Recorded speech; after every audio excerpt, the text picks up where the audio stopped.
текущая эпидемиологическая ситуация в нашей республике? Всего с начала коронавирусной инфекции у нас в республике 4365 ее случаев.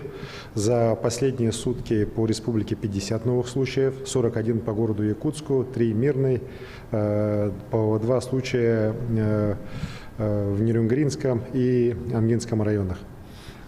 При этом хочу отметить, что у нас 31 человек находится в тяжелом состоянии, 8 на аппаратах искусственной вентиляции легких.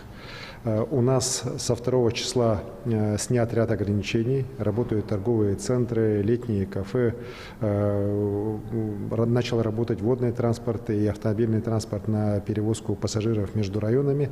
Конечно же, увеличивается контактность между людьми, и настоятельно рекомендую жителям республики соблюдать масочный режим, а также социальное дистанцирование. Это очень важно. Также местным администрациям всем и отраслевым министерствам, конечно, надо усилить контроль за работой объектов торговли и сферы услуг, соблюдение, опять же, продавцами всех тех требований, которые на сегодняшний день действуют по линии Роспотребнадзора. Прошу также граждан на такие случаи очень четко реагировать и давать сообщения по горячим линиям по борьбе с коронавирусом или в управление Роспотребнадзора местной администрации для принятия мер. С сегодняшнего дня по всей республике началась сдача экзаменов, единых экзаменов государственных. Все пункты отработали нормально, ни одного случая отстранения людей от сдачи экзаменов, от работы в приемных комиссиях из-за высокой температуры не зафиксировано. Надеемся, что и в дальнейшем сдача экзаменов пройдет на высоком уровне, но при этом, конечно же, прошу родителей, самих выпускников строго соблюдать меры самоизоляции для выпускников, для того, чтобы до конца экзаменов быть здоровыми. Это очень важно для будущего поступления в высшие учебные заведения.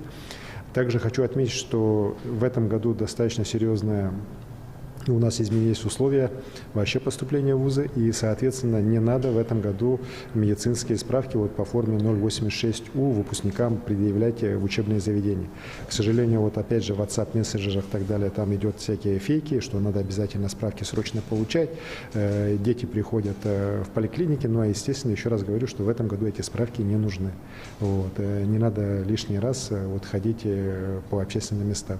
Что касается плана приема медицинских учреждений, он тоже сейчас не проводится. Состояние по коронавирусной инфекции в целом по стране и у нас, в частности, здесь в республике, не позволяет сейчас переходить к этапу плановой работы медицинских учреждений. По мере стабилизации ситуации, улучшения ее, конечно, эта работа начнется, но пока, еще раз хочу подчеркнуть, плановой работы по медицинским учреждениям пока нет. Здесь тоже не надо думать, что ограничений в этой части снято. В целом, я считаю, что у нас ситуация стабильная.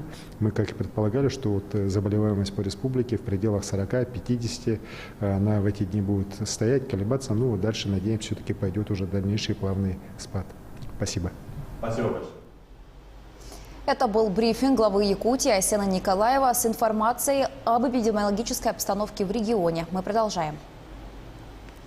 В Нерюнгре продолжаются рейды. В целях профилактики новых случаев заболевания COVID-19 Оперштаб проверяет объекты торговли, уличные кафе и управляющие компании. Как оказалось, не все соблюдают предписанные меры Роспотребнадзора. Комиссия зафиксировала ряд нарушений по масочному и дезинфекционному